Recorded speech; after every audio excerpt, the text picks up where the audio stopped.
The steam engine's whistle pierced the afternoon air of Malad City, Idaho, and Penelope Fisher's heart hammered against her ribs as she stepped onto the wooden platform. One trembling hand pressed against the slight swell of her belly beneath her traveling dress.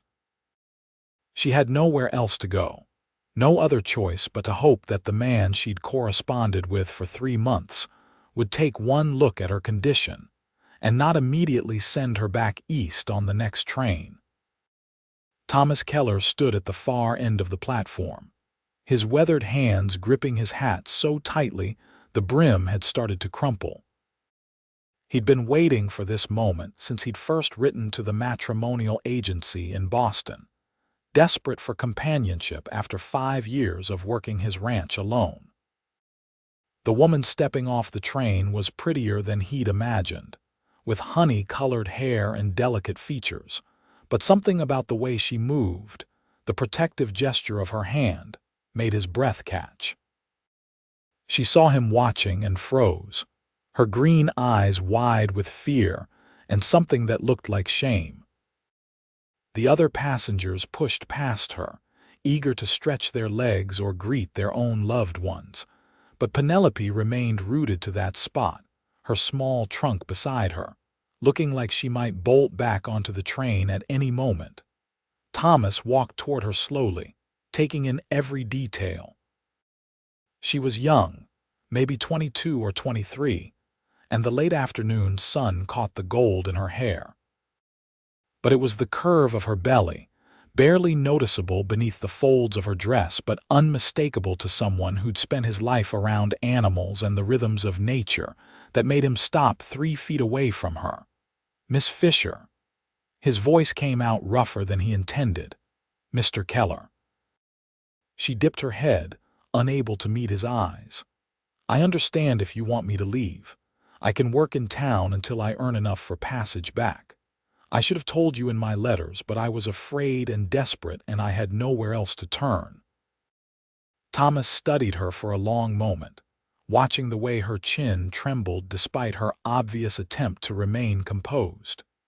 He thought of the letters they'd exchanged, filled with her neat handwriting and thoughtful observations about life and hope, and building something meaningful. He thought of his empty ranch house, the silence that greeted him every evening, the loneliness that had driven him to seek a mail-order bride in the first place. "That baby needs a father," he said quietly, surprising himself with the words even as they left his mouth. Penelope's head snapped up, tears already streaming down her cheeks. "What?" "I said that baby needs a father." Thomas took a step closer, his voice steadier now. "And I need a wife. If you're willing to marry me still, knowing I'm just a simple rancher with more calluses than sense, then I'm willing to be a father to your child. No questions asked about the past."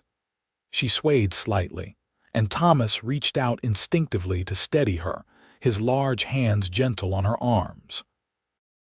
Up close, he could see the exhaustion etched into her features, the dark circles under her eyes that spoke of sleepless nights and endless worry. "Why would you do that?" she whispered. Thomas considered the question, then answered with the simple truth that had crystallized in his mind the moment he'd seen her standing there, vulnerable and alone.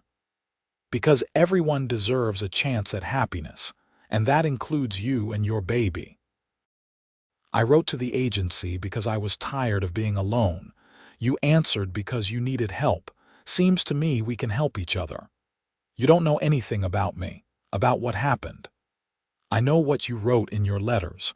I know you're educated, kind, and thoughtful. I know you quoted Shakespeare and asked about my cattle like you genuinely cared about the answer. The rest doesn't matter unless you want to tell me." He picked up her trunk with one hand, offering her his other arm. "The preacher's expecting us within the hour." My neighbor's wife, Margaret Reynolds, agreed to stand as witness. "But if you need time to think on it, I can take you to the boarding house." Penelope looked at this stranger who was offering her salvation without judgment. This tall man with kind brown eyes and sun-weathered skin, who had just promised to raise another man's child. She thought of the long journey from Philadelphia, the shame and whispers that had followed her after her employer's son had forced himself on her, and then denied everything when she discovered she was with child. She thought of her parents, who'd called her a liar and thrown her out rather than believe their daughter over the wealthy family that employed her as a governess. "I want to marry you," she said, her voice stronger than she felt. "And I promise I'll be a good wife, Mr. Keller. I'll work hard and never give you cause to regret this kindness." "Thomas," he corrected gently, leading her toward a wagon hitched nearby. "If we're to be married, you should call me Thomas. Then you must call me Penelope, or Penny, as my mother used to call me before." She trailed off, unwilling to finish that thought. The ride to the small church on the edge of town passed in a blur. Thomas pointed out various landmarks: the general store where she could purchase supplies, the doctor's office, the schoolhouse that served the scattered ranching families in the area. Penelope tried to take it all in, but exhaustion and nerves made everything feel surreal. The church was a simple wooden structure with a cross mounted above the door. Inside, it smelled of pine and old hymnals. The preacher, a thin man named Reverend Samuel Harris, greeted them with a warm smile. Margaret Reynolds, a plump woman in her 40s with a kind face, rushed forward to embrace Penelope like an old friend. "Oh, you poor dear, you look ready to collapse," Margaret said, steering her toward a pew. "Thomas Keller, you should have taken the girl to get some food first." "When did you last eat, child?" "This morning. Some bread I'd saved from yesterday," Penelope admitted. Margaret shot Thomas a reproachful look, and he had the grace to appear chagrined. "I'll take her straight home after the ceremony and make sure she gets a proper meal," he promised. The wedding ceremony was brief and simple. Penelope's hand shook as Thomas slipped a simple gold band onto her finger, his mother's ring. He'd explained quietly, the only piece of jewelry he owned. When Reverend Harris pronounced them man and wife, Thomas leaned down and pressed a chaste kiss to her forehead, mindful of her obvious exhaustion and the fact that they were still strangers despite the vows they just exchanged. Margaret insisted on sending them off with a basket of food: cold chicken, fresh bread, preserves, and an apple pie. "You take care of her, Thomas," she said firmly, squeezing his arm. "And Penelope, you come visit me soon. We're neighbors just 3 miles south of the Keller Ranch. I want to hear all about Philadelphia and city life." The ride to Thomas's ranch took 40 minutes, the wagon rattling along a well-worn dirt road as the sun began its descent toward the horizon. The landscape was beautiful in a harsh, unforgiving way: rolling hills dotted with sagebrush, distant mountains purple against the darkening sky, and the occasional cluster of cattle grazing peacefully. "It's not much," Thomas said as the ranch house came into view, "but it's sturdy and warm. 2 bedrooms, a main room with the kitchen and sitting area, and a good well that doesn't run dry even in summer." The house was larger than Penelope had expected, built of solid timber with a wide porch that wrapped around the front. Smoke curled from the chimney. Thomas had left the fire banked before leaving for town, and warm light glowed in the windows. Thomas helped her down from the wagon with careful hands, then insisted on carrying her trunk inside despite her protests that she could manage. The interior was clean but sparse, furnished with handmade furniture that showed skill if not artistry. A large stone fireplace dominated one wall of the main room, and Penelope could see a cast iron stove in the kitchen area, along with shelves lined with preserved foods and basic supplies. "The bedroom on the right is mine," Thomas said, setting her trunk down. "The one on the left will be yours. I've got fresh linens on the bed and there's a wash basin with clean water. Why don't you rest while I tend to the horses and check on the cattle? I'll bring in that basket from Margaret and fix us some dinner. I can help, Penelope protested, but a wave of dizziness made her sway. Thomas was at her side immediately, guiding her to a chair near the fire. You're dead on your feet. Rest.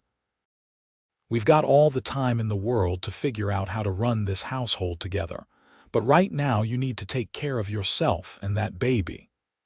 Tears pricked at Penelope's eyes again, overwhelmed by this man's continued kindness. I'm not usually this weepy, she said, trying to laugh through her tears. I think it's the baby. Everything makes me cry these days. My sister was the same way with her first, Thomas said, his voice soft with memory.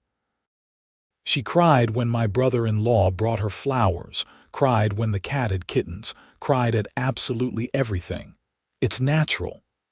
You have a sister, had. She and her husband died in a fever outbreak 5 years back, along with their baby daughter. That's when I came out here, needed a fresh start away from all those memories. He cleared his throat, clearly uncomfortable with the emotion in his own voice. But that's a conversation for another day. Let me show you to your room properly. The bedroom was small but comfortable, with a sturdy bed covered in a colorful quilt, a dresser, and a small table with an oil lamp. A window looked out over the darkening landscape, and Penelope could see stars beginning to emerge in the vast Idaho sky. I'll leave you to wash up and change if you'd like, Thomas said from the doorway. Take your time. Alone for the first time since leaving the train, Penelope sank onto the bed and let herself feel the full weight of everything that had happened. She was married to a stranger, carrying a child conceived in violence, 1,000 miles from everything she'd ever known. Yet somehow, impossibly, she felt safer than she had in months. She washed her face and hands in the basin, changed into a simple house dress, and unpacked a few items from her trunk. Her hands lingered over the books she'd managed to save Shakespeare's sonnets, a volume of Whitman's poetry, and a well-worn copy of Jane Eyre. These small treasures represented the life she'd once had, when she'd been an educated young woman with prospects and dreams. When she emerged from the bedroom, she found Thomas had set the table with Margaret's food and was brewing coffee on the stove. He'd washed up as well, his dark hair still damp, and changed into a clean shirt. Sit, he said, pulling out a chair for her. You need to eat. The food was delicious, and Penelope hadn't realized how hungry she was until she started eating. They ate in companionable silence for a while before Thomas spoke. I should tell you about the ranch, he said. I've got about 300 head of cattle, a dozen horses, some chickens for eggs, and 2 milk cows. I employ 2 hands who live in the bunkhouse about a quarter mile from here, good men, respectful. Hank Morrison has worked for me since I started this place, and young Billy Porter joined up last year. They take their meals in the bunkhouse and mostly keep to themselves unless there's work needs doing. What will you tell them about me? Penelope asked quietly. Thomas met her eyes steadily. That you're my wife and that we're expecting a baby. Nothing more needs to be said. People will count the months. Let them count. This is our life, Penelope, not theirs. Anyone who has something unkind to say can answer to me. The fierce protectiveness in his voice warmed something cold and frightened inside her. Tell me about the work, she said, changing the subject. What will my responsibilities be? Over the next hour, as they finished dinner and Thomas poured them both coffee, he outlined the rhythm of ranch life. The cooking, cleaning, and mending she'd expected, but he also talked about the garden she could plant come spring, the chickens she'd be responsible for, and the bookkeeping that he admitted he was terrible at managing. I can handle the books, Penelope said, her first spark of genuine enthusiasm since arriving. "I'm good with numbers. I kept all the household accounts for the family I worked for in Philadelphia." "The family you were governess for?" Thomas asked carefully. Penelope stiffened, but something in his patient, non-judgmental expression made her want to trust him with at least part of the truth. "Yes, I educated their 3 daughters. I was good at my work, respected by the household staff, trusted by Mrs. Whitmore." Her voice hardened. "Her son Daniel came home from university and decided the governess was fair game for his attentions. When I refused him, he waited until he found me alone in the schoolroom one evening and forced the issue." Thomas's jaw clenched, his hands tightening around his coffee cup, but he remained silent, letting her speak. "When I discovered I was with child, I went to Mrs. Whitmore. I thought surely she would believe me, protect me. Instead, Daniel claimed I'd seduced him, that I'd been trying to trap him into marriage. They threw me out without references, without the wages they owed me. My parents." She swallowed hard. "My father called me a whore and said I was no daughter of his.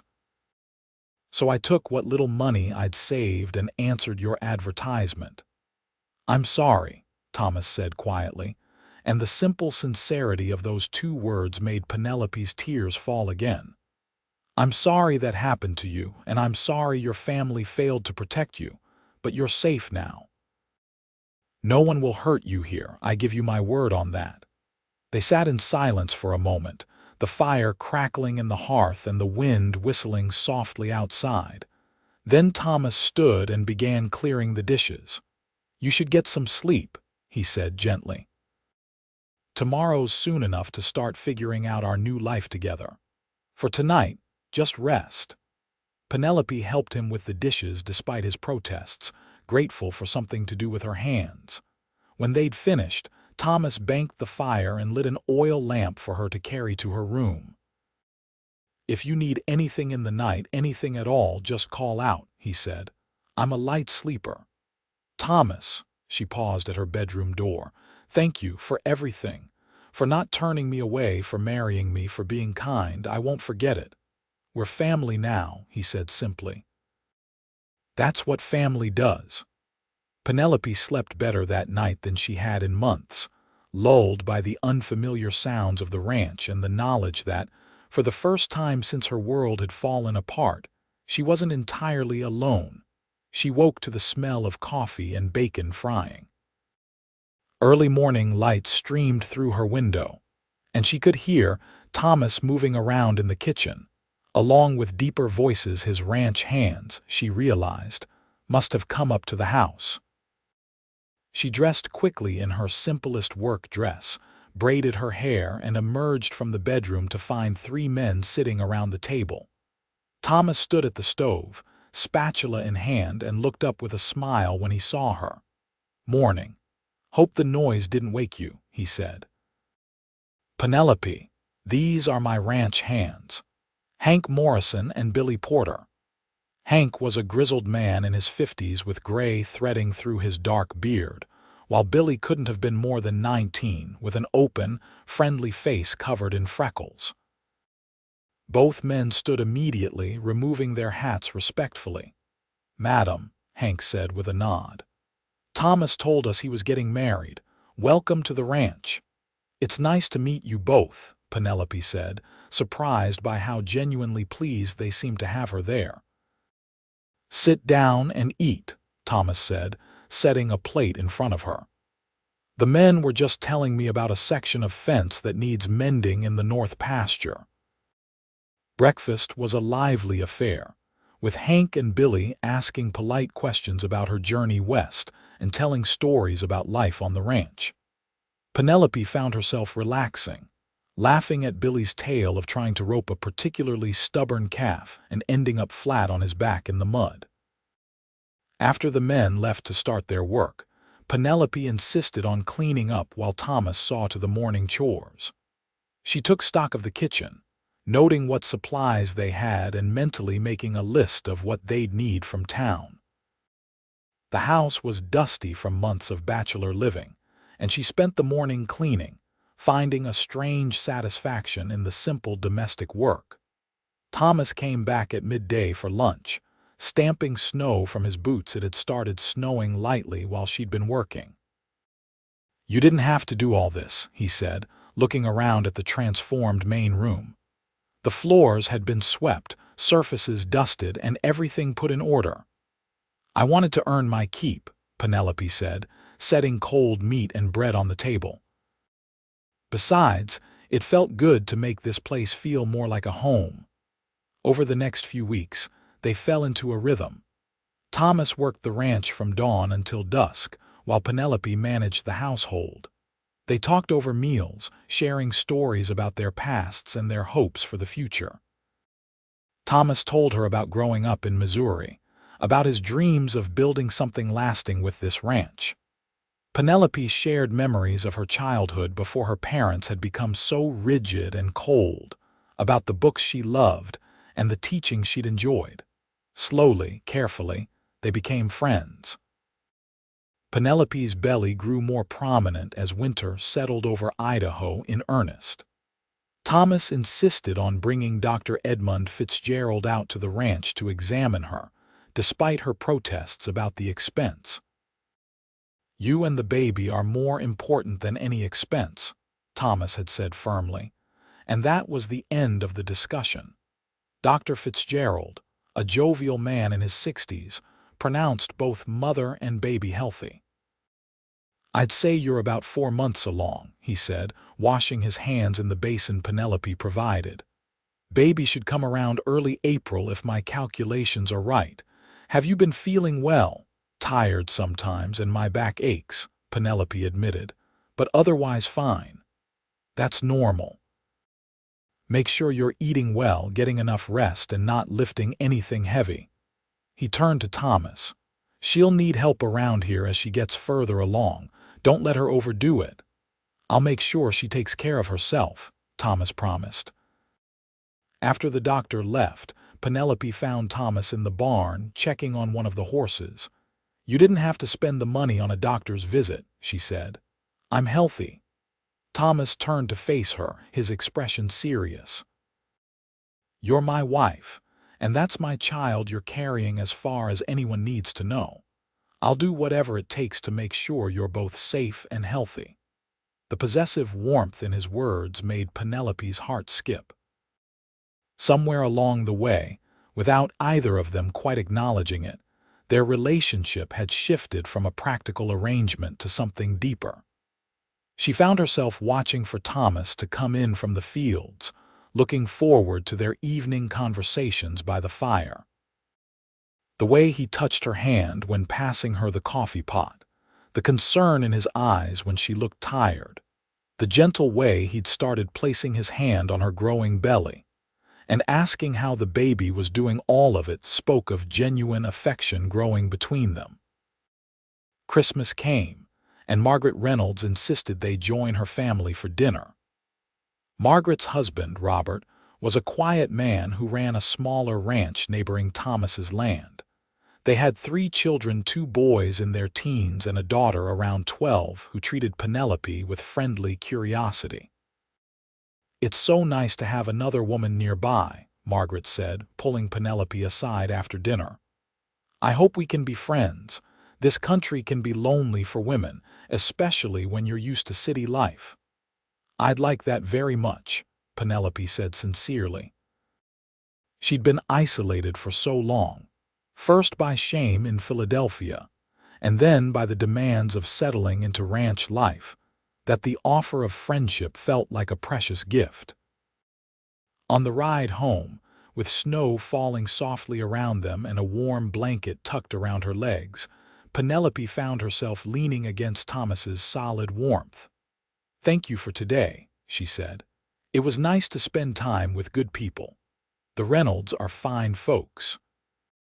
"Margaret's already half in love with you, I can tell. She'll be a good friend when the baby comes."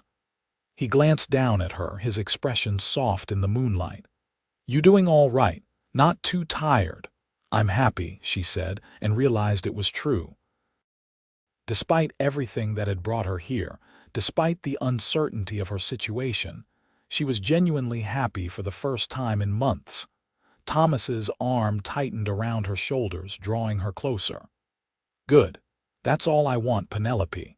For you to be happy and safe." That night, after they'd returned home and prepared for bed, Penelope found herself standing at her bedroom door, reluctant to close it and end the day. Thomas was banking the fire, his back to her, and she studied him in the firelight, this good man who'd given her everything and asked for nothing in return. "Thomas." Her voice was barely a whisper. He turned, concern crossing his features. "What is it? Are you unwell?" "No, I just—" She twisted her hands together nervously. "I wanted to tell you that I care for you. These past weeks, getting to know you, I've come to care for you very much. More than I expected when I stepped off that train." Thomas crossed the room in 3 long strides, stopping just inches from her. "I care for you too," he said, his voice rough with emotion. "I know this started as a practical arrangement, but somewhere along the way it became real for me. You became real to me." "What does that mean for us?" she asked. Instead of answering with words, Thomas cupped her face gently in his work-roughened hands and kissed her. It was tender and sweet, nothing like the brutal taking she'd experienced at Daniel Whitmore's hands.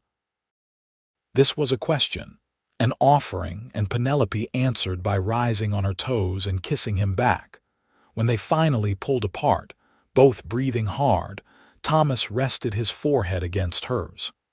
"It means we make this marriage real in every way," he said. "It means I love you, Penelope Keller, and I want to build a life with you and that baby. Not because of duty or obligation, but because my heart chose you." "I love you too," she whispered, and felt the truth of it settle into her bones. "I didn't think I could ever love a man after what happened to me, but you've shown me what real goodness looks like." They stood there for a long moment, just holding each other, before Thomas pulled back slightly. "We don't have to rush anything," he said carefully. "I know you're carrying a child and that your body's going through changes. I can wait until you're ready, until after the baby comes if that's what you need." Penelope thought about this man who'd married her when she was desperate and pregnant with another man's child, who'd treated her with nothing but kindness and respect, who'd made her feel safe and valued for the first time in so long. "I don't want separate bedrooms anymore," she said softly. "I want to be your wife in every way. I'm ready for that if you are." Thomas's answer was another kiss, deeper this time, filled with promise and tenderness. That night, Penelope fell asleep in her husband's arms, feeling cherished and protected, the weight of her past finally beginning to lift. The winter months passed in a blur of domesticity and deepening love. Thomas was an attentive husband, bringing her small gifts from town: a new book, a pretty hair ribbon, a bar of lavender-scented soap.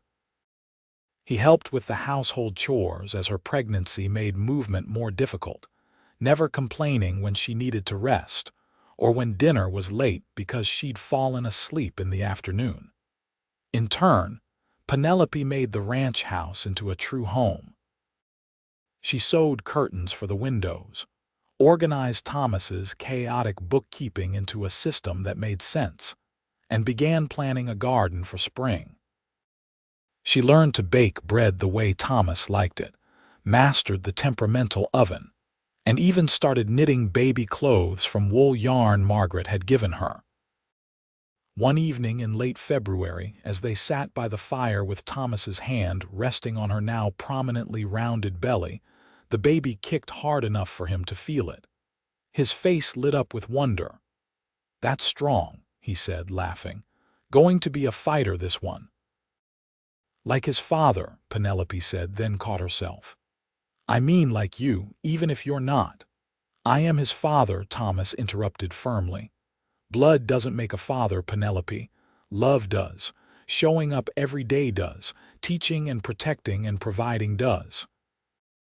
And I'm going to do all of that for this child and any others we might have." "Others?" Penelope's eyes widened. Thomas flushed slightly. "I've been thinking. If you're willing, I'd like us to have more children together. I always wanted a big family." Penelope felt warmth spread through her chest. "I'd like that too.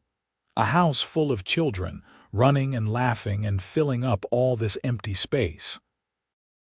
They talked late into the night about their dreams for the future, about expanding the ranch, about the children they'd raise together, about growing old on this land they were building together. As March arrived and the first signs of spring began to show, Penelope grew increasingly uncomfortable. Her back ached constantly, and the baby seemed to have run out of room, kicking and squirming at all hours. Thomas insisted she rest as much as possible, taking over more and more of the household duties despite her protests. "You're growing our child," he said, whenever she objected. "That's the most important work there is right now." Margaret visited frequently, bringing supplies and advice from her own experiences with childbirth. She showed Penelope exercises to help with the back pain, taught her what to expect during labor, and promised to be there when the baby came. "I've helped birth more babies than I can count," Margaret assured her. "Dr. Fitzgerald will be there too, but I'll be right by your side the whole time."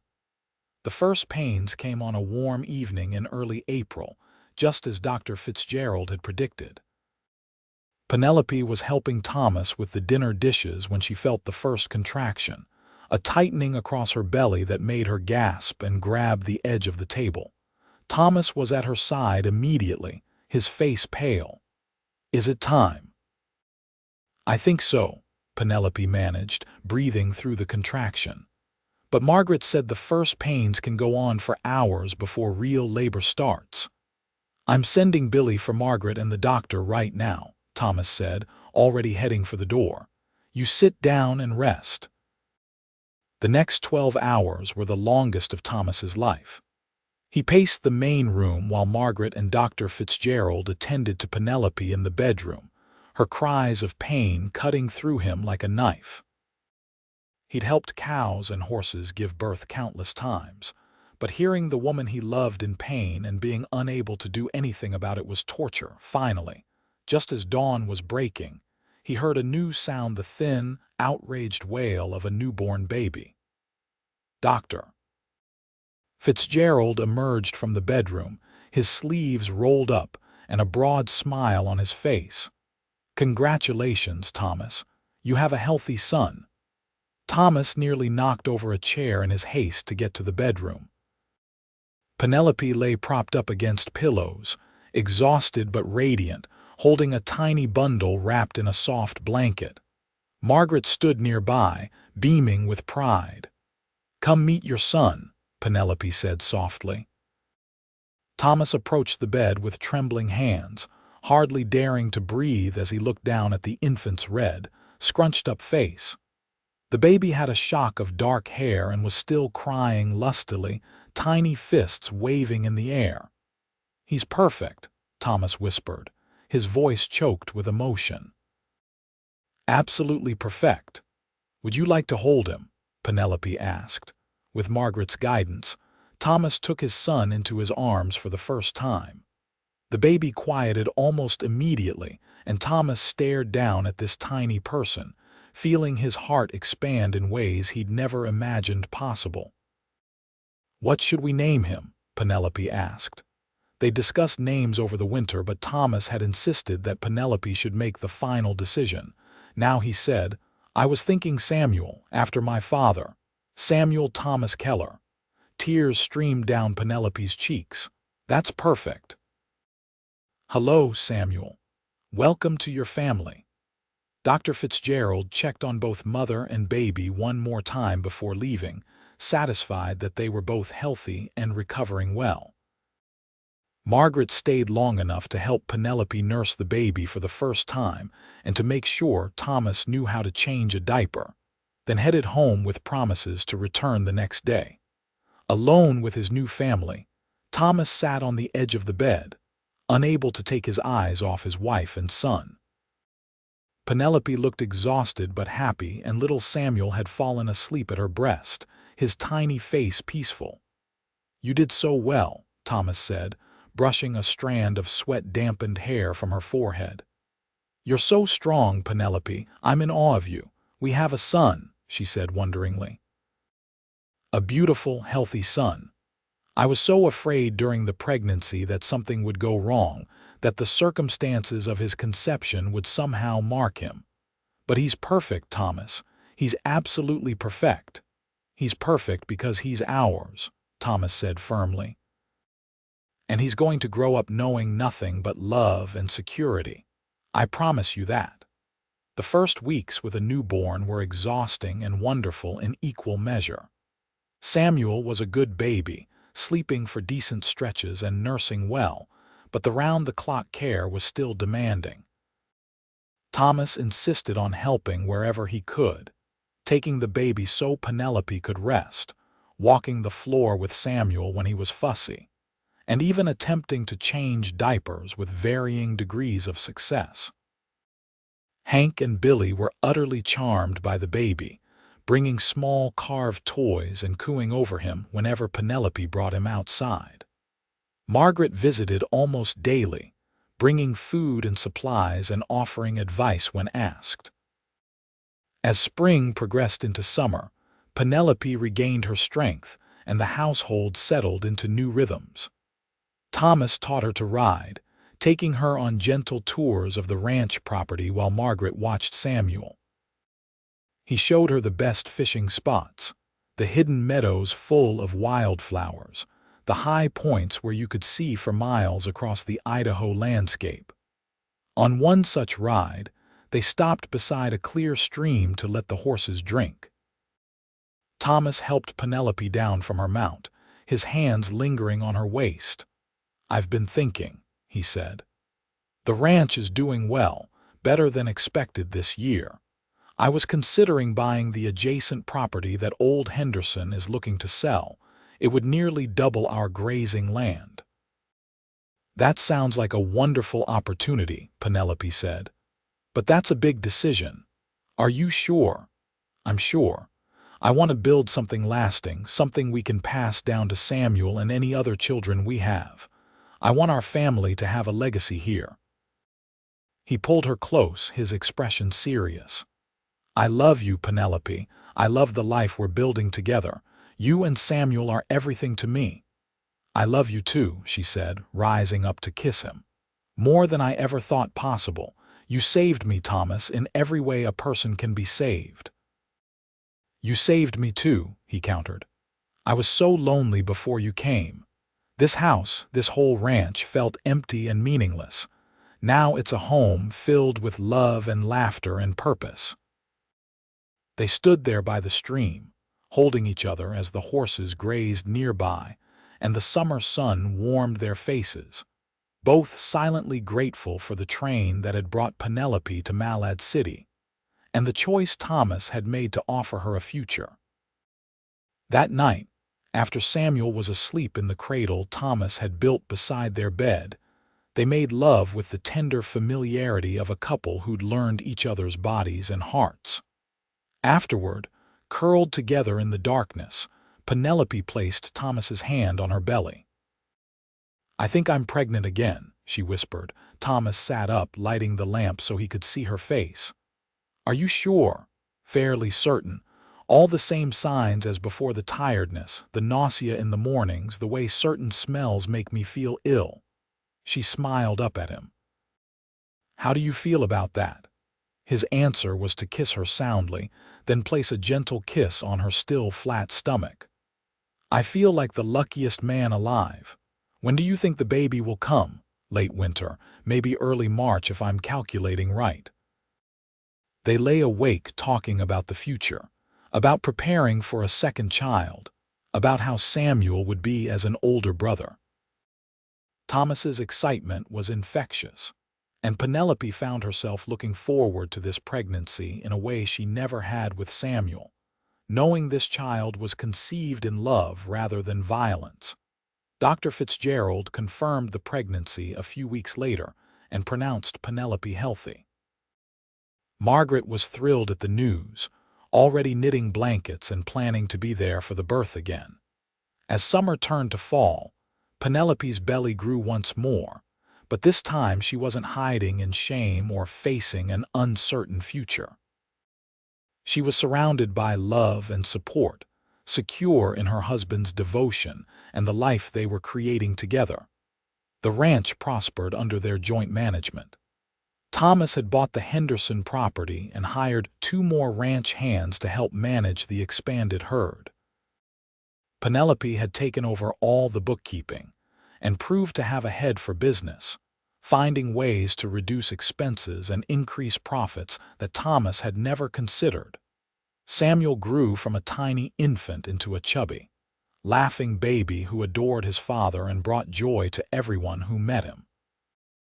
On evenings when the work was done, Thomas would play with his son on the floor while Penelope sewed or read aloud from whatever book she was enjoying. One such evening in October, as Samuel babbled happily while trying to grab his father's nose, Penelope set down her sewing and watched her husband and son with a heart so full it ached. "What are you thinking about?" Thomas asked, noticing her expression. "Just how different my life is now from what I thought it would be. A year ago, I was terrified and alone, stepping off that train with no idea what kind of man would be waiting for me. Now I have a husband I love, a beautiful son, another baby on the way, and a home that feels like it's exactly where I'm meant to be." Thomas lifted Samuel into his arms and came to sit beside Penelope on the sofa, wrapping one arm around her shoulders while balancing the baby with the other. "I know what you mean. A year ago, I was lonely and desperate enough to write to a matrimonial agency. I thought I just needed someone to cook and clean and fill up the silence. Instead, I got you a partner in every sense, someone who makes me want to be better, who's made this house into a real home. Do you ever regret it, taking on another man's child?" "Never," Thomas said fiercely. "Samuel is my son in every way that matters. And this little one," he placed his free hand on her rounded belly, "and any others we have, they're all our children, our family." Winter arrived early that year, with heavy snows blanketing the ranch by November. Thomas and his hands worked hard to ensure the cattle had adequate shelter and feed, while Penelope focused on preparing for the new baby and keeping Samuel entertained indoors during the long, cold days. Christmas was a joyous affair, celebrated with the Reynolds family and a few other neighboring ranchers. Samuel, now 9 months old and crawling everywhere, delighted in the paper wrappings and ribbons more than the actual gifts. Thomas gave Penelope a beautiful shawl he'd special ordered from a catalog, and she gave him a new leather-bound journal and a set of expensive pens, knowing he'd started keeping a record of the ranch's operations and their family's history. "I want our children to know their story," he'd explained when she'd caught him writing one evening. "How we came to be a family, how we built this ranch together, all of it." The new year brought bitter cold and more snow, and Penelope grew increasingly uncomfortable as her pregnancy advanced. This baby sat differently than Samuel had, lower and heavier, making walking difficult. Thomas worried constantly, hovering and fussing until Penelope had to laugh and shoo him away so she could get things done. On a frigid night in late February, during a howling blizzard, Penelope's labor began. Thomas rode through the storm to fetch Margaret, refusing to risk Billy or Hank's lives in the treacherous conditions. But the snow was too heavy and the wind too fierce for him to make it to town for Dr. Fitzgerald. "We'll manage without him," Margaret said calmly, having dealt with plenty of births in her years. "The doctor's helpful but not necessary if everything goes normally." This labor was faster than Samuel's but more intense. Penelope gripped Thomas's hand hard enough to leave bruises, crying out with each contraction while the wind howled outside and Samuel slept peacefully in his cradle, oblivious to the drama unfolding. Just before dawn, their second child entered the world, a daughter this time, with a lusty cry and a head full of red gold hair. "You have a daughter," Margaret announced, placing the baby in Penelope's arms. "A healthy, beautiful daughter." Thomas stared down at his tiny daughter, his eyes wet with tears. "She's got your hair," he said to Penelope wonderingly. "Look at that color." "And your eyes," Penelope said softly, noting the baby's dark eyes. "What should we call her?" They discussed girl names but hadn't settled on one. Now Thomas said, "Rose, like the wild roses that grow by the stream where we like to ride. Rose Margaret Keller, after her mother's hair and the woman who helped bring her into the world." Margaret wiped her own tears at the honor. "That's beautiful. Little Rose Keller." The blizzard raged for 3 more days, trapping them all at the ranch. Margaret slept in the spare room while Penelope recovered, helping with Samuel and teaching Thomas the subtle differences between caring for a baby boy and a baby girl. By the time the snow finally stopped and Margaret could return home, the Keller family had settled into their new configuration: 2 parents, 2 children, and a household bursting with love. Spring came late that year but arrived with a vengeance, turning the snow to mud and the fields to green practically overnight. As soon as the weather permitted, Thomas began working on expanding the house, adding 2 more bedrooms and a larger kitchen. "We'll need the space," he explained to Penelope as he sketched out the plans. "And I want to do it now while the children are small." "Are you planning on having more?" Penelope asked, amused. "I'm hoping," he admitted. "If you're willing. I love our family, Penelope. I want it to keep growing." "I want that too," she said, leaning into his embrace. "A house full of children, a ranch that thrives, a long life together. All of it." The expansion took most of the summer, with Thomas and his hands working on it whenever ranch duties permitted. Penelope helped by keeping the workers fed and managing the chaos of construction, while caring for 2 small children. Samuel, now walking and getting into everything, found the whole process endlessly fascinating, while Rose was a content baby who seemed happy as long as she could see her mother. By fall, the new addition was complete, and the house felt spacious and modern. Penelope decorated the new rooms with care, hanging curtains she'd sewn herself and arranging furniture Thomas had built over the winter months. As the seasons cycled through and the ranch continued to grow, so did the Keller family. Penelope gave birth to another son the following year, a boy they named James Robert after Thomas's father and Robert Reynolds. 2 years later, twin girls arrived, Lucy and Catherine, who kept everyone running from the moment they learned to walk. Through it all, Thomas and Penelope's love deepened and matured. They weathered hard winters and dry summers, years of plenty and years of struggle, always facing challenges together. Samuel grew into a thoughtful boy who loved books and learning, showing an aptitude for business that made his father proud.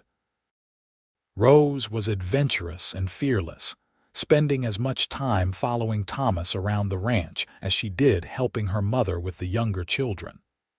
The other children each developed their own personalities and interests, filling the house with noise and life and love. On Samuel's 10th birthday, Thomas sat his oldest son down for a serious talk. Penelope had worried about this conversation for years, unsure how Samuel would react to learning the truth of his parentage. But Thomas had insisted it needed to come from them, rather than risk the boy hearing whispers or speculation from others. "You're old enough now to understand some grown-up things," Thomas began, Penelope sitting beside him on the sofa while Samuel sat across from them, curious and attentive. "You know how much your mother and I love you, right?" "Of course," Samuel said, looking between them with slight confusion. "There's something we need to tell you about how our family started," Thomas continued.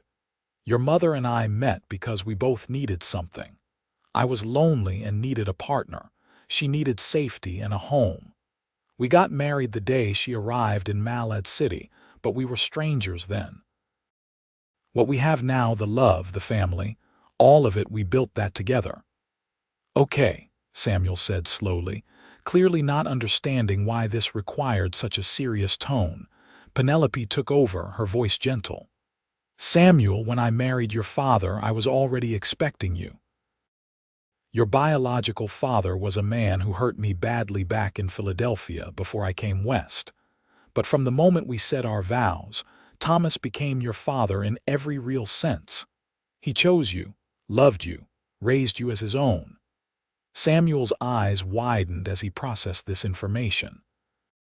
He looked at Thomas, then back at his mother, his young face troubled. "So you're not my real father. I am your real father," Thomas said firmly, leaning forward.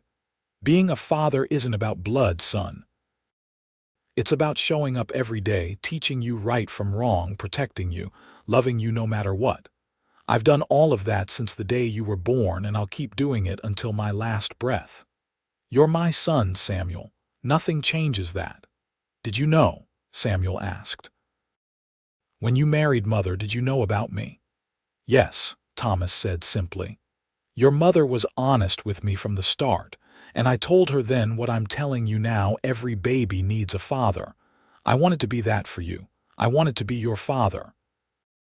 Samuel was quiet for a long moment, processing everything. Then he asked, "Does everyone know? Rose and James and the twins? They're too young to understand now, but we'll tell them when they're old enough, just like we're telling you," Penelope said.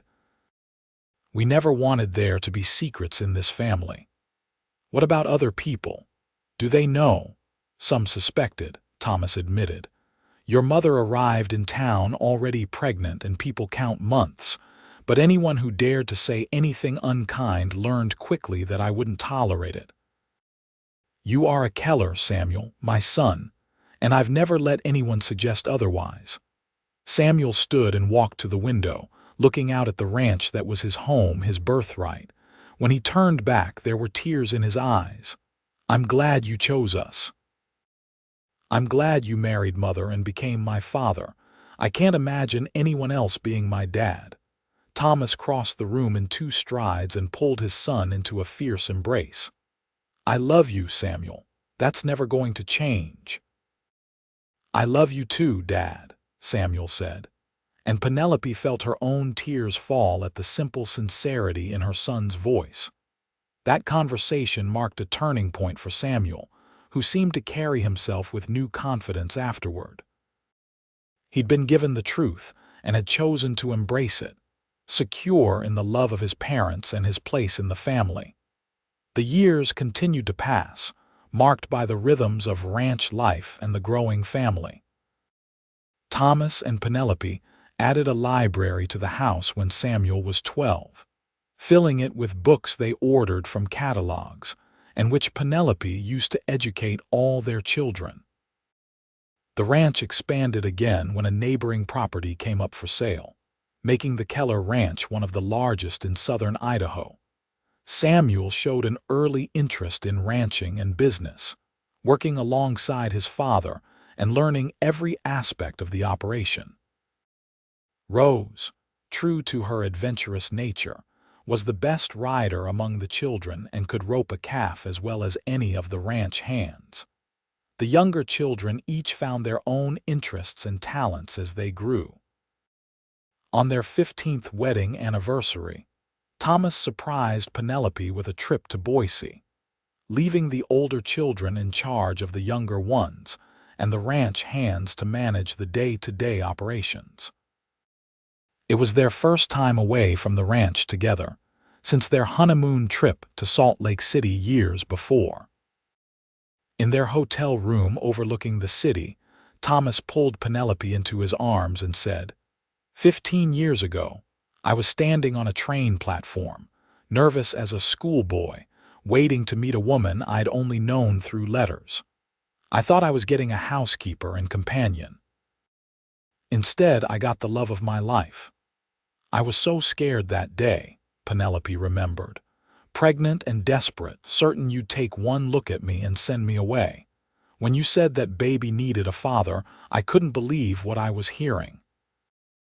You gave me everything, Thomas, safety, love, a home, a family. You gave me a life worth living. We gave each other a life worth living, Thomas corrected. You think I did you a favor, but Penelope, you saved me just as much as I saved you. This ranch, these children, the life we've built, it's all because we found each other. They renewed their vows in a small ceremony at the Boise Cathedral, just the two of them and a priest, reaffirming the promises they'd made 15 years earlier. This time, though, they spoke from the heart, choosing their own words instead of repeating the traditional liturgy. I promise to love you for the rest of my days, Thomas said, slipping a new ring onto Penelope's finger, a beautiful band set with small diamonds that had cost him a small fortune. To honor you, cherish you, and stand by your side through whatever comes. You're my partner, my love, my everything. I promise to love you, support you, and build our life together for as long as we both shall live, Penelope responded, her voice thick with emotion. You showed me what real love looks like, what a real man should be. I'm grateful every day that I stepped off that train and found you waiting. They spent 3 wonderful days in Boise, dining at restaurants, attending a theater performance, and simply enjoying time together without the demands of children and ranch. But by the 3rd day, they were both eager to return home, missing their family and the life they'd created. The children rushed out to greet them when the wagon pulled up to the house, all talking at once about everything that had happened while they were gone. Samuel had successfully negotiated a new contract with a buyer in Omaha. Rose had helped deliver a calf when one of the cows had trouble, and the younger children had various achievements and complaints to share. Standing in the yard surrounded by their children, Thomas caught Penelope's eye and smiled. This was what mattered, not the grand gestures or expensive trips, but the everyday love and chaos of family life. As the years continued their steady march, the Keller children began to grow up and leave the nest one by one. Samuel went east for university, studying business and agriculture, before returning to take on more responsibility at the ranch. Rose married a neighboring rancher's son, a good man who respected her independence and adventurous spirit. The younger children pursued their own paths, though none strayed far from the land they'd been raised on. Through it all, Thomas and Penelope remained each other's constant, their love growing deeper and more comfortable with each passing year. They became grandparents, delighting in the next generation of Kellers who played in the same fields where their parents had grown up. On a warm summer evening, with their children and grandchildren gathered for a celebration of their 30th wedding anniversary, Thomas stood to make a toast. He was grayer now, his face more weathered, but his eyes still held the same kindness that had made Penelope trust him all those years ago. 30 years ago, I went to the train station to meet a mail-order bride, not knowing what to expect. What I found was a scared young woman who needed help, and in helping her, I found my purpose. Penelope, you've given me the greatest gift of my life, our family, our love, our partnership in building something that will outlast us both. To my wife, my love, my everything. Penelope stood beside him, her own hair now streaked with silver, but her smile as bright as it had been at 22. To my husband, who showed me that real love exists, that family isn't always about blood, and that home is wherever we're together. I love you, Thomas Keller, today and always. Their children and grandchildren cheered, raising their glasses in celebration of a love story that had started with desperation and kindness, and had grown into something beautiful and lasting. Later that night, alone in their bedroom after everyone had gone home or retired for the evening, Thomas held Penelope in his arms, both of them too content to sleep just yet. "You ever think about that day?" Penelope asked softly. "When I stepped off the train?" "All the time," Thomas admitted. "I think about how different our lives would be if I'd made a different choice. If I'd turned you away, sent you back, let my fear of judgment or propriety dictate my actions. I can't imagine my life without you, Penelope. Without our children, without this family we've created. I think about it too, about how close I came to not answering your advertisement at all. If I'd been a little more proud, a little less desperate, I might have tried to manage on my own in Philadelphia. I would have failed, of course, but I might have tried. And then I never would have known this life, this love, this family." "Fate brought you to me," Thomas said, kissing her forehead. "Or God, or luck, or whatever you want to call it. All I know is that I'm grateful every day that you stepped off that train and gave me a chance to be the man you needed.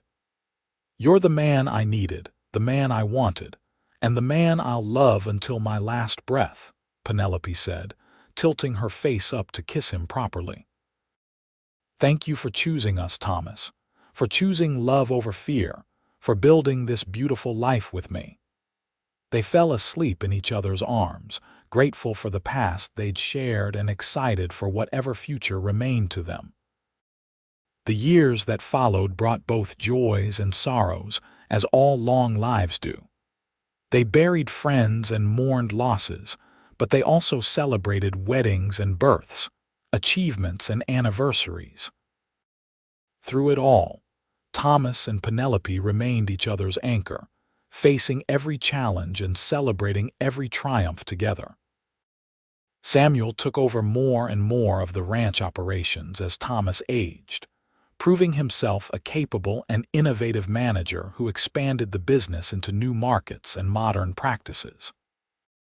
He married a schoolteacher from Boise, a brilliant woman named Clara who shared his love of learning, and they gave Thomas and Penelope 4 more grandchildren. Rose and her husband ran a successful horse breeding operation, specializing in strong, hardy animals perfectly suited to ranch work. She and her mother remained close, riding together whenever Penelope felt up to it, and sharing a bond that transcended the typical mother-daughter relationship. The younger children each found their own paths. James became a lawyer in Boise, but returned home frequently, bringing his wife and children for extended visits. Lucy married a doctor and moved to Pocatello, while Catherine surprised everyone by becoming a teacher at the Indian school in Fort Hall, where she met and married a young man of Shoshone heritage, expanding the Keller family in new and beautiful ways. On a spring morning much like the one when baby Samuel had been born, Thomas woke to find Penelope already awake beside him, studying his face with a gentle smile. "What are you thinking about?" he asked, his voice still rough with sleep. "Everything," she said simply. "Our life together, our family, how blessed we've been. Thomas, I want you to know that every day with you has been a gift. Even the hard days, even the days we struggled, I wouldn't trade any of it." He pulled her closer, feeling the familiar comfort of her body against his. They'd both slowed down in recent years, their bodies showing the wear of hard work and long lives, but their love remained as strong as ever. "I feel the same way," he said. "You're the best thing that ever happened to me, Penelope Keller, my mail-order bride who became my whole world." "Your pregnant mail-order bride," she corrected with a laugh. "Don't forget that part. It's important to the story." "How could I forget? That baby needed a father and I needed a family. Best decision I ever made, taking you both on." They lay there in companionable silence, listening to the sounds of the ranch waking up around them, cattle lowing in the distance, chickens clucking in the yard, the creak of the windmill turning in the breeze, the sounds of home, of the life they'd built together. Later that day, Penelope stood in the kitchen preparing lunch when she suddenly felt dizzy. Thomas, who'd been going over accounts at the table, was at her side immediately, helping her to a chair. "Just got a little light-headed," she assured him. "I'm fine." But she wasn't fine. Over the following weeks, despite Dr. Fitzgerald's ministrations and the worried care of her entire family, Penelope's health declined. She was in her early 60s now, and the doctor explained gently that sometimes the heart simply wears out after a lifetime of hard work. Thomas refused to leave her side, moving a chair into their bedroom and sleeping there so he could be nearby if she needed anything in the night. Their children came to visit, bringing grandchildren to sit by her bedside and share stories that made her laugh and cry in equal measure. On a warm evening in late May, with Thomas holding her hand and their children gathered around the bed, Penelope looked at the family she'd helped create and felt nothing but gratitude. "I love you all so much," she said, her voice weak but clear. "You've given me a life beyond anything I could have imagined. Thomas, my love, thank you for everything, for choosing us, for loving us, for building this beautiful family with me." "Don't talk like you're saying goodbye," Thomas said, his voice breaking. "You're going to be fine. You have to be fine." "We've had a wonderful life together," Penelope said, squeezing his hand with what little strength she had left. "More years of happiness than most people ever get. When my time comes, I want you to know that I'll be grateful for every moment we shared." But Penelope rallied after that scare, her iron will and the devoted care of her family pulling her back from the edge. Dr. Fitzgerald attributed it to her strong constitution and stubborn nature, but Thomas knew it was love that kept her fighting love for him, for their children and grandchildren, for the life they'd created together. She remained weak after that, unable to do much more than sit in her rocking chair and supervise the household, but she was present and engaged, still the heart of the Keller family. Thomas adjusted his own activities, spending more time at the house and less in the fields, content to be wherever she was. They celebrated their 35th wedding anniversary quietly, surrounded by family. Samuel had arranged for a photographer to come all the way from Boise, and they posed for a family portrait 3 generations of Kellers, all descended from a pregnant mail-order bride and the lonely rancher who'd chosen to give her and her baby a chance. Looking at that photograph in the years that followed, Thomas would marvel at what they'd built. From such desperate, humble beginnings had grown this sprawling family tree, each person a testament to the love he and Penelope had shared. Penelope lived another 5 years after that health scare, growing frailer but remaining sharp and engaged until the end. She died peacefully in her sleep on a winter morning, with Thomas beside her and their children nearby. She was 67 years old and had lived to see 14 grandchildren and 3 great-grandchildren. The funeral was one of the largest Malad City had ever seen, with people coming from across southern Idaho to pay their respects to a woman who'd become a pillar of the community, despite her scandalous arrival all those years ago. Speaker after speaker told stories of her kindness, her strength, her unwavering support of her family and neighbors. Thomas stood at the graveside as they lowered her coffin into the ground, feeling as though part of his own soul was being buried with her. Samuel stood on one side of him, Rose on the other, both supporting their father as he said goodbye to the woman who'd been his whole world for 40 years. After the funeral, Thomas moved through the days in a fog of grief. The house felt empty without Penelope's presence, despite being filled with worried children who took turns staying with him. He continued to work the ranch, finding some solace in the familiar rhythms of the work, but nothing could fill the void her absence had created. One evening, unable to sleep, Thomas went into the library and pulled out the journal he'd kept all these years, documenting their family's history. He read through the entries, starting with the day Penelope had arrived on that train, pregnant and frightened, and continuing through 40 years of marriage, children, triumphs, and challenges. Samuel found him there hours later, tears streaming down his face as he read about the life he'd shared with Penelope. "Dad," Samuel said quietly, sitting down beside his father, "are you all right?" "I was just remembering," Thomas said, his voice thick with emotion. "Your mother was the best thing that ever happened to me, Samuel. From the moment I saw her on that platform, I knew my life was about to change. I just didn't know how much, or how wonderful that change would be." "She loved you so much," Samuel said. "We all knew it, saw it every day in the way she looked at you, talked about you, supported you. You two had something special."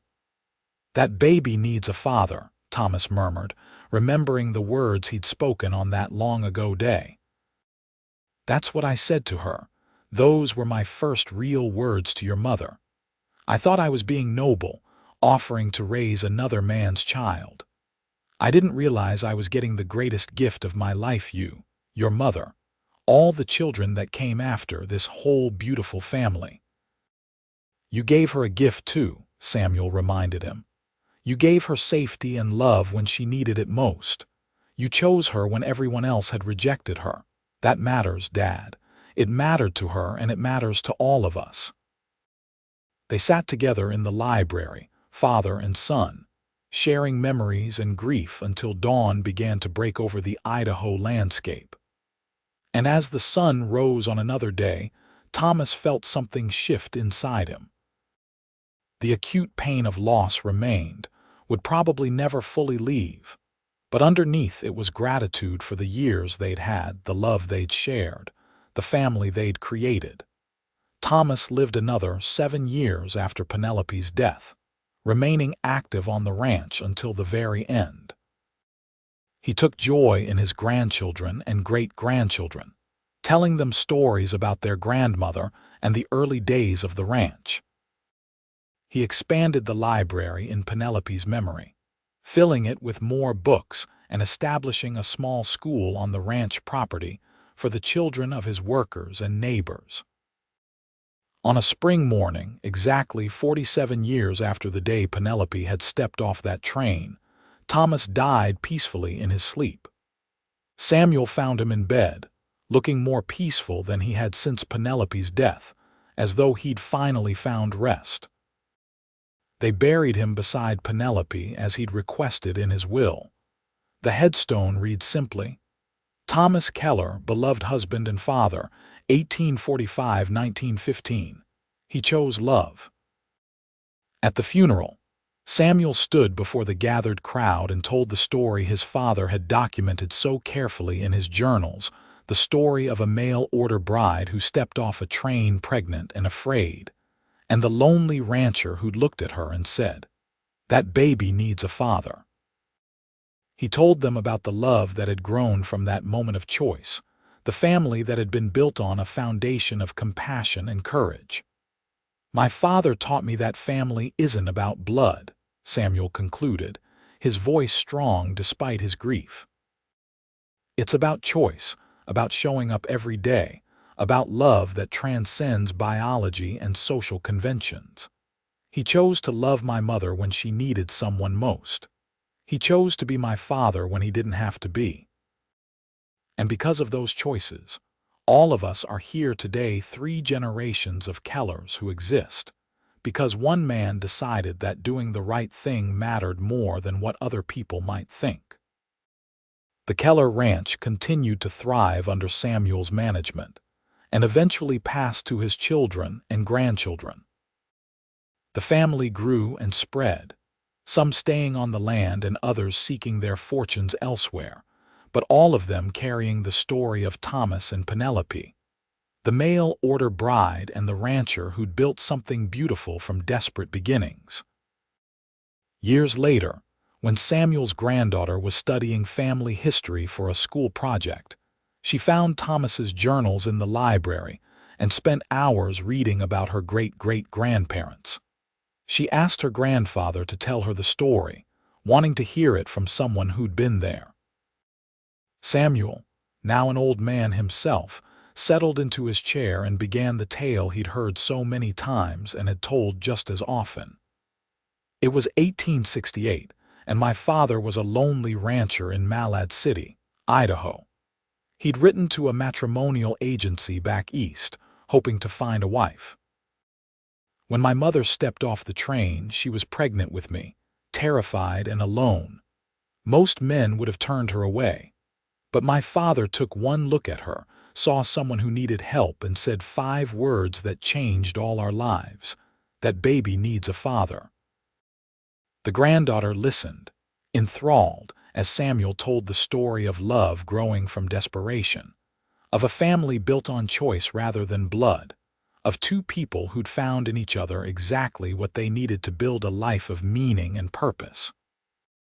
And in that library filled with books and memories, surrounded by the physical evidence of the life Thomas and Penelope had created together, their love story lived on, passed down through generations as a testament to the power of compassion, the importance of choice, and the transformative nature of love freely given. The ranch still stood, over a century after Thomas had first built the original house. It had been expanded and modernized countless times, but the core remained the land that Thomas had worked with his own hands, the house where he and Penelope had raised their children, the library they'd filled together with knowledge and dreams. And somewhere in that library, carefully preserved in a place of honor, was the journal entry from May 15, 1868, written in Thomas's careful hand. "Today I met my wife. She stepped off the train pregnant and afraid, and I made a choice that I will never regret. That baby needs a father, and I need a family. God willing, we will build something beautiful together." They had indeed built something beautiful, a legacy of love that would endure for generations. All because one man had chosen kindness over judgment, love over fear, and had given a desperate young woman and her unborn child the chance at a better life. In return, she had given him everything he'd ever dreamed of and more, proving that sometimes the best things in life come from the most unexpected places. Their story became part of Idaho history, told and retold as an example of the kind of courage and compassion that had built the West. Not the violence and drama often associated with frontier life, but the quieter, more profound acts of choosing to love, to help, to build rather than destroy. And so the love story of Thomas Keller and Penelope Fisher, the lonely rancher and his pregnant mail-order bride, lived on long after both of them had passed into memory, a reminder that love can bloom in the most unlikely circumstances, and that family is built on choice, commitment, and the courage to do the right thing even when it's hard. In the end, that was their true legacy, not just the ranch or the family they'd created, but the proof that one moment of compassion, one choice to help someone in need, could ripple out across generations, creating love and life and hope in abundance. Thomas had seen a woman who needed a father for her baby, and he'd stepped up to be that father. In doing so, he'd found the love of his life, built a family that would span generations, and created a story worth telling for over a century. That was the power of love freely given, of choosing kindness over judgment, of seeing the person rather than the circumstances. And that was why, so many years later, their descendants still told the story with pride, still honored the memory of the mail-order bride, and the rancher who'd said yes when everyone else had said no.